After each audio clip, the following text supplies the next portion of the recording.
ओम शांति। आज जगदम्बा माँ की यादें सीरीज में पुनः आप सभी का स्वागत है। मम्मा की बहुत सारी यादें हम सभी रोज सुन रहे हैं। मम्मा ने इतनी साकार पालना दी है, इतना प्यार दिया है यज्ञ वत्सों को। आज फिर से एक नए अनुभव के साथ हम आप सभी के सामने उपस्थित हुए हैं। आज हम सभी के बीच में आदरणीय गोदावरी दीदी जी, बुलंद सब जोन इंचार्ज हैं, हमारे बीच में उपस्थित हैं। दीदी, हम आपका बहुत बहुत स्वागत करते हैं, हार्दिक अभिनंदन करते हैं। मम्मा की यादें सीरीज में दीदी आज हम आपसे सुनना चाहेंगे मम्मा का वो त्याग, मम्मा का समर्पण, मम्मा की बाबा के प्रति वो भावना।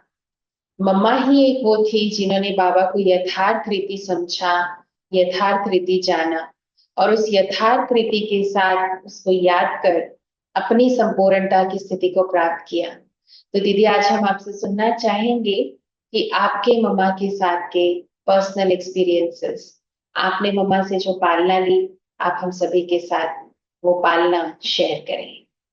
ओम शांति।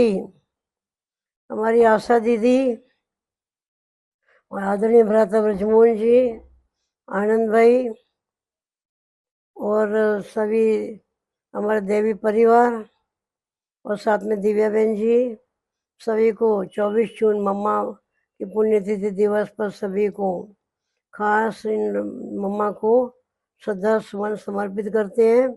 और साथ में आज के दिन की ये भी याद आता है कि शुक्रिया मम्मा, आपका शुक्रिया, वो गीत भी याद आता है।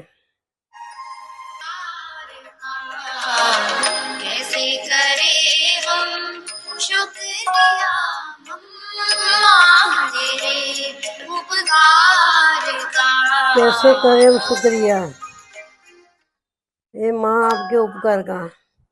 मम्मा के द्वारा हमको बहुत कुछ 1952 में मैं आई, मम्मा को देखा, मम्मा का संपूर्ण स्वरूप ही देखा।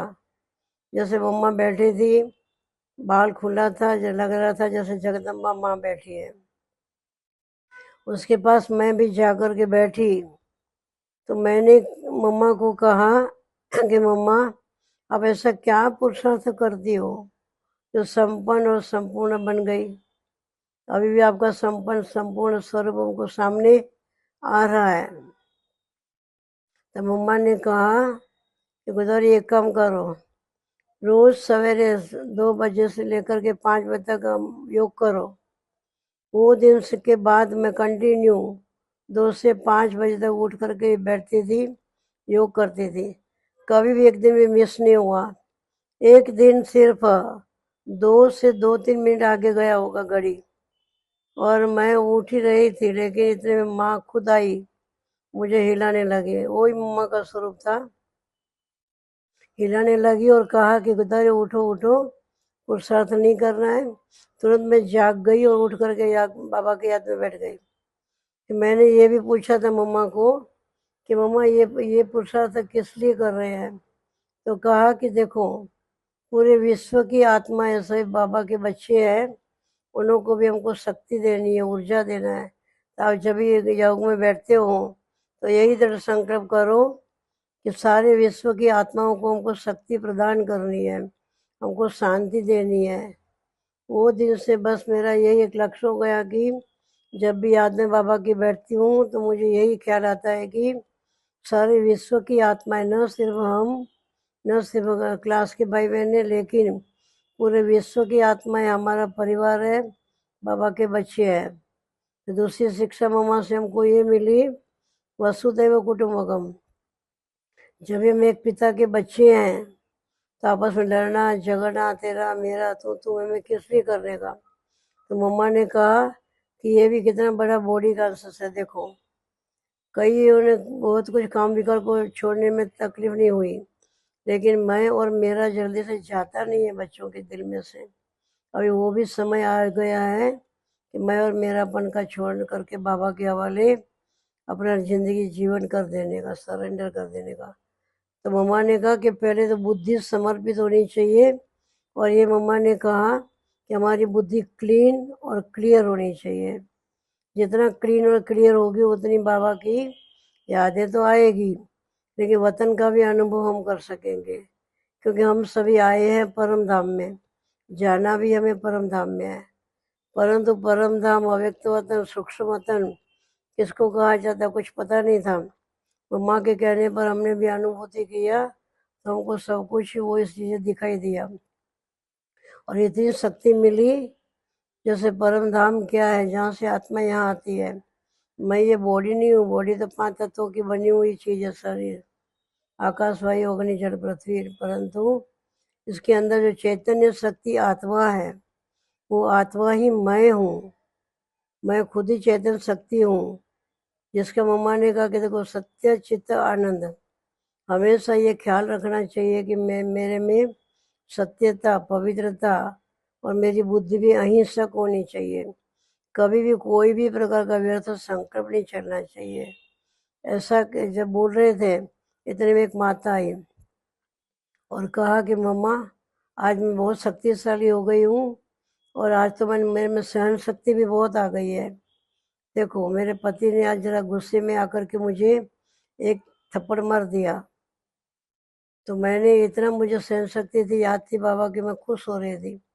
तो खुशी में खुशी मैंने कहा कि ठीक है, एक गाल पर आपने थप्पड़ मारी, दूसरे गाल पर भी मार दो। तो मम्मा देखो मेरे में कितनी शक्ति आ गई। तो मम्मा ने कहा रॉन्ग है, ये राइट नहीं है। मैं सुन रही थी, मुझे हंसी आ रही थी। तो मैंने सोचा ये क्या, रॉन्ग कैसे कहते हैं मम्मा। तो मम्मा ने कहा कि देखो, मम्मा का इतना सूक्ष्म ज्ञान का राज था। कहा कि देखो एक गाल जो तो मारा ना भाई ने, वो पाप कर्म उसका बना, और तूने जब दूसरा गाल दे करके कहा कि दूसरे गाल पर भी मारो मारो, तो उसके अधीन तू बनी ना, तो ये पाप कर्म के खाते में तेरा खाता बन गया है। तभी उसको ख्याल आया कि अरे मैं तो सहन किया ना इतना। वो मान के उसको सहन शक्ति नहीं कहेंगे, इसको तो और भी अज्ञानता कहेंगे। तो मुझे मालूम पड़ा कि अज्ञानता क्या, ज्ञान क्या, भक्ति क्या, वैराग्य क्या। क्योंकि मम्मा के द्वारा कदम कदम पे शिक्षाएं मिलती थी। और फिर एक बार मुझे याद आता है कि क्लास पूरी हुई और सभी नाश्ते पे चले गए। मम्मा और बाबा पांडव भवन के, जहाँ पहले ओम प्रकाश भाई का ऑफिस था और सामने कैसेटों का स्टॉक रहता था, तो वहाँ से सभी गुजर रहे थे। वहीं सभी राशन क्या, भाजियाँ क्या काटते थे। तो मम्मा पापा खुद ही चाकू लेकर के बैठ गए काटने के लिए भाजिया। मैंने सोचा कि अरे मम्मा पापा खुद बैठे तो मुझे भी बैठना चाहिए। मैं भी जा तो रही थी नाश्ते के साइड में ही, परंतु मैं मम्मा पापा को देखा तो मैं भी बैठ गई साथ में। फिर देखा कि देखो मम्मा पापा खुद गेहूँ चुन रहे हैं, अनाज साफ कर रहे हैं, तो मैं भी चुनने लगी। तो मम्मा ने कहा कि देखो खुदारी तू क्या कर रही है। मैं कहा मम्मा मैं गेहूँ साफ कर रही हूँ ना। और ऐसे नहीं बोलने का, ऐसा बोलने का कि मैं किंकरा निकाल रही हूँ गेहूँ में से। गेहूँ साफ तो है, लेकिन उसमें से किंकरा बाहर फेंकने का है। ऐसा कह करके मम्मा ने वहाँ भी मुझे ज्ञान दिया कि एक गेहूँ का दाना भी नीचे गिरना नहीं चाहिए, क्योंकि यज्ञ की बहुत बड़ी वैल्यू करनी चाहिए। एक गेहूं का दाना भी सोना मोहर के समान है। यज्ञ का कभी भी बिगाड़ नहीं होना चाहिए। एक नामी एको नामी से चलना तो है ही, लेकिन साथ में बाबा को याद करके ये भी सोचना है कि यज्ञ का है। यज्ञ माना बाबा का घर, भर मेरा ही घर है, परंतु इतनी समर्पणता, इतनी आत्मिक अर्पणता होनी चाहिए जो जिंदगी हम बाबा के हवाले ही कर देवे। तो कहने का भाव हमारा यही था कि बाबा ने देखो कैसे मम्मा को निमित्त बना करके हमें इतना ज्ञान दिया, इतनी समझ दिया, जिस समझ से आज हम इतने होशियार बने हैं, मतलब इतने आगे आ गए। इतना हमें लगता है कि बाबा ही हमें चला रहा है। और मम्मा का देखो ये शब्द हमेशा रहता था कि गुजारी हर घड़ी अंतिम घड़ी समझ करके चलो। फिर कहा कि देखो ट्रस्टी बन करके रहो, लेकिन यही सोचो कि मैं निमित्त हूँ, कराने वाला करा रहा है, चलाने वाला चला रहा है, मैं कुछ भी नहीं हूँ। वरना मुझे जो बाबा कहता है, जैसा चलाता है, जो जैसा भी खिलाता है, हर बात में संतुष्ट रहना है, खुश रहना है। वो दिन आज की घड़ी अभी तक भी हमारी वो धारणा ऐसी बन चुकी है, ऐसा लगता है कि जैसे मम्मा और बाबा हमें ज्ञान का तीसरा नेत्र दे करके कितनी ना हमको संपन्नता, संतुष्टता, प्रसन्नता दी है। मम्मा का हमने ये भी एक विशेषता देखी, मम्मा एक बल एक भरोसा, उनको शिव बाबा के ऊपर इतना भरोसा था। मम्मा को मैंने एक बार कहा कि मम्मा आपका अनुभव तो जरा बताओ हमको। तो मम्मा ने कहा कि देखो, पहले तो मैं यहाँ ज़्यादा आती नहीं थी, मेरी माँ लौकिक माँ मुझे बहुत कहती थी कि ओम राधे चलो चलो, बहुत अच्छा सत्संग होता है। तो एक दिन सोचा कि चलो जाने तो, माँ रोज कह रही है, आज जाती हूँ। जैसे मैं गई वहाँ, मम्मा ने कहा, तो मैंने ब्रह्मा बाबा को नहीं देखा, मैंने श्री कृष्ण को देखा। तो मुझे हारमोनियम बड़ा अच्छा लगता था, तो मैंने गीत भी बनाया। जब ये संस्था को प्रजापिता ब्रह्मा कुमारी ईश्वरीय विश्वविद्यालय नहीं कहा जाता था, तभी ओम मंडली कहा जाता था। तो कहा कि मैंने गीत बनाया कि ओम मंडली में अच्छी ने मुँह तो छा डिठो। मैंने क्या देखा, मैंने श्री कृष्ण को देखा, और श्री कृष्ण को ये आत्मा मेरी समर्पित हो गई। वो दिन से मुझे भी श्री कृष्ण के लिए तो प्यार था ही बचपन से, लेकिन मेरी लौकिक माँ मुझे भी बताती थी कि तू 12 मास की थी तभी तेरा श्री कृष्ण से बड़ा प्यार था। और हमारे पड़ोसी थे ना, वही श्री कृष्ण को ज़्यादा मानते थे, पुष्टि मार्ग वाले थे। तो वो श्री कृष्ण की पूजा करती थी, तो मैं ऐसे ही चार, जैसे 2 हाथ और 2 पैर के, जैसे छोटा बच्चा चलता है वैसे चल करके पड़ोसी में चली जाती थी। और फिर जब तक ये पूरा करे पूजा, तब तक मैं बैठी रहती थी। जब पूजा पूरी हो जाती थी तभी मैं आती थी वापस। तो मैं जैसे घर में वापस आती थी, तो बचपन से ही मुझे वैराग था, त्याग था। अंदर में ऐसा होता था कि अरे जिंदगी किसके लिए है, क्या करने के लिए है, खाली बस यही है, खाना पीना मौज करना, आराम से रहना। क्योंकि हमारा घर आसाम में था, हमको कोई तकलीफ नहीं थी, दुख नहीं था, अशांति नहीं थी। मैं कभी भी अपने चेहरे को उदास नहीं रख सकती थी घर में कभी भी। हमारे डैडी कहते थे कि तेरे को क्या चाहिए, क्या बताओ ना, वो सब कुछ हम देने के लिए तैयार है तेरे को। तो कभी हमको वाइट ड्रेस भी नहीं पहनने देते थे। घर में कोई बात की कमी नहीं थी, लेकिन मेरे मन में ये होता था कि अरे जिंदगी किस लिए है, खाली खाने पीने के लिए बस ऐसे चले जाएंगे, कुछ तो करूं, कुछ तो करूं।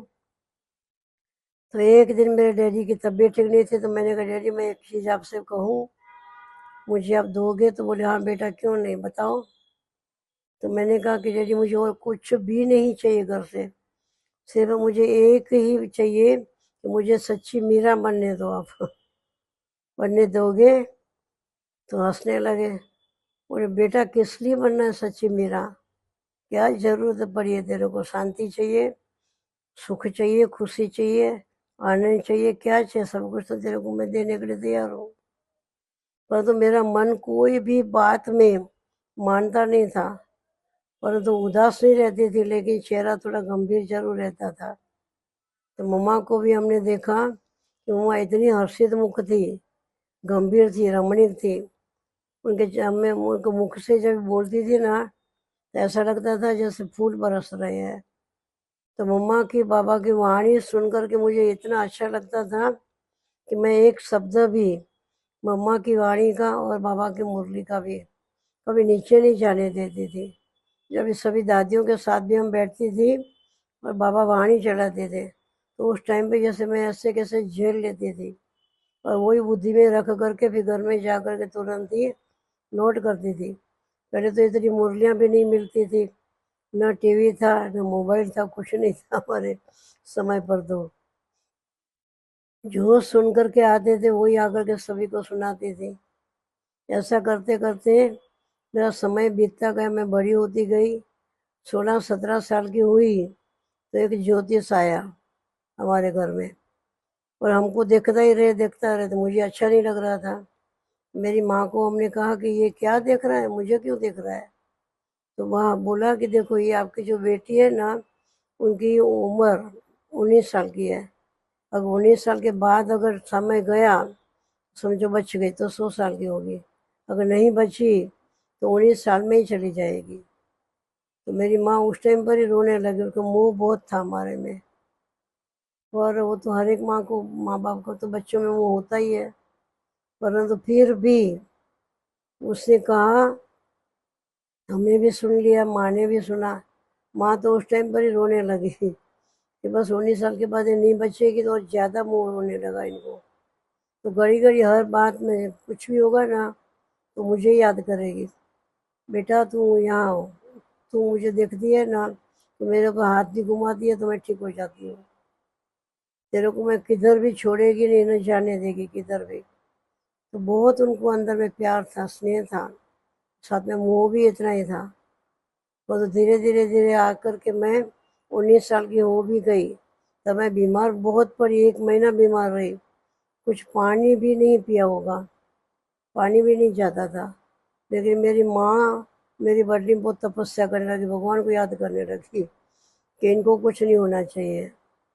और अचानक ही ऐसा ही हुआ कि मम्मा पापा उस टाइम पर बॉम्बे में आए।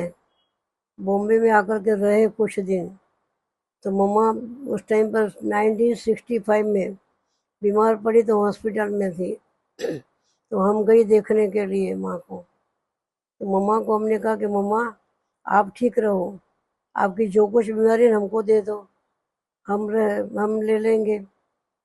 हम तो रह नहीं रहे, हमको तो इतना काम नहीं है दुनिया में जितना आपका काम है। तो मम्मा मुस्कुराने लगी। तो मेरे कान में कहा कि गोदावरी ऐसा कभी होता नहीं है, जो ड्रामा में पार्ट है फिक्स वही होगा, जो 5,000 साल पहले हुआ है वही होगा। तो इसलिए मेरी बीमारी अब ले नहीं सकती हूँ, न आपको कुछ हो सकता है। ऐसा कह कर के मम्मा हंसने लगी, मुस्कुराने लगी। कोई किसी का दुख ऐसा ले नहीं सकता है, और कोई किसी को कोई भी प्रकार की बीमारी हो, चाहे कैसा भी कर्म बंधन हो, उनको ही चुकता करना पड़ता है। तो मम्मा की हमने हिम्मत देखी, साहस देखा। मम्मा के सामने डॉक्टर आए, तो डॉक्टरों ने कहा कि मम्मा आपको तो ये बीमारी है, तो क्या करना पड़ेगा, ऑपरेशन करना पड़ेगा। तभी रमेश भाई, जगदीश भाई जी, सभी मुरबी भाई, नरवे भाई जी, सभी भाई जी थे। तो उस टाइम पर हमने देखा तो मम्मा की हिम्मत। मम्मा कहती करो ना ऑपरेशन, आपको किसने मना किया, मैं देखती रहेंगी साक्षी होकर के। हमको बड़ा आश्चर्य लगा कि इतनी हिम्मत, बस शरीर की काट कूट करेंगे, ऑपरेशन करेंगे तो कुछ तो करेंगे ही। तो मम्मा एकदम साक्षी होकर के देखने लगी। तो मम्मा का तो मैंने वंडरफुल देखा ड्रामा, सच्ची। मुझे आज इतना अंदर में होता है कि मैं किस रीति से मम्मा आपका उपकार मानूं, शुक्रिया अदा करूं। मम्मा आपने हमें क्या नहीं सिखाया, क्या नहीं दिया। तो मम्मा के पास देखो, एक बार मैं बैठी भी थी, तो मम्मा ने मेरे पीठ पर हाथ घुमाया और कहा कि खुदा, तो आप तो हो ही विजयी, और विजय आपका जन्म से अधिकार है, आप तो सफलता को प्राप्त कर ही लेगी। जब ऐसा कहा तो मुझे अंदर में खुशी हुई। और मैंने कहा कि मम्मा ऐसे कैसे होगा, करेंगी तभी होगा ना। बोले वो तो बात राइट है, कोई भी चीज़ करने के बिना नहीं होगा, अपने को ही करना पड़ेगा, खुद को ही करना पड़ेगा। हम समझेंगे कि हमारे बदले में कोई और करे, ऐसा हो ही नहीं सकता है, क्योंकि बीमार मैं पड़ूँ और दवाई कोई और खाए तो मैं ठीक हो जाऊं, ऐसा तो होगा ही नहीं कभी भी। तो इसलिए हमें तो उसी दिन से ऐसा भास होने लगा कि मैं करूंगी तो मैं ही पाऊंगी, जिसको बाबा कहते हैं जो करेगा सो पाएगा। मुझे हर बात में मम्मा पापा के कदम कदम पर याद आती रहती है, और कदम कदम की उनकी शिक्षाएं भी याद आती है। मम्मा हमेशा कहती थी कि देखो, कोई भी बात आवे तो आप ड्रामा को याद सामने रखो, चाहे कैसे भी पेपर आगे, परीक्षा आगे, आगे चढ़ करके तो बहुत कुछ अर्जुन होने वाला है, परंतु उसकी तैयारियां अभी से करो और अपने में वो शक्तियां भरो। वो शक्ति आपको टाइम पर काम में आवे, और वही शक्ति के द्वारा ही आप अपने आप को एवं आपके आसपास वालों को भी वो शक्तियां प्रदान कर सकेंगे, और उन्हों को भी आप अच्छी तरह से समझ पाएंगे। क्योंकि इस दुनिया में आपने देखा होगा एक है प्रभु, दूसरी है माया।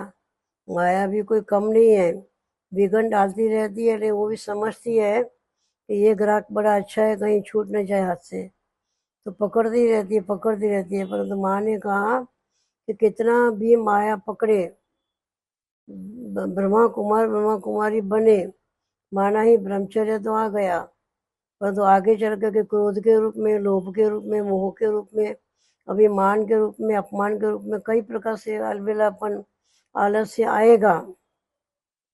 परंतु आप कोई भी प्रकार के विकार को झुक करके नहीं देने का है। मेरा तो एक शिव बाबा, दूसरा न कोई, ये बात याद रखना। ऐसा कह करके मम्मा की मैंने देखा कि वो चतुर्भुज तो नहीं, चतुर्भुज ब्रह्मा बाबा को देखा और अष्टभुजाधारी मम्मा को देखा। तो वो अभी तक मुझे याद आता है कि कितनी अष्टभुजा वाली माँ, आठवीं भुजाओं में उनका जैसे ज्ञान चमकता था।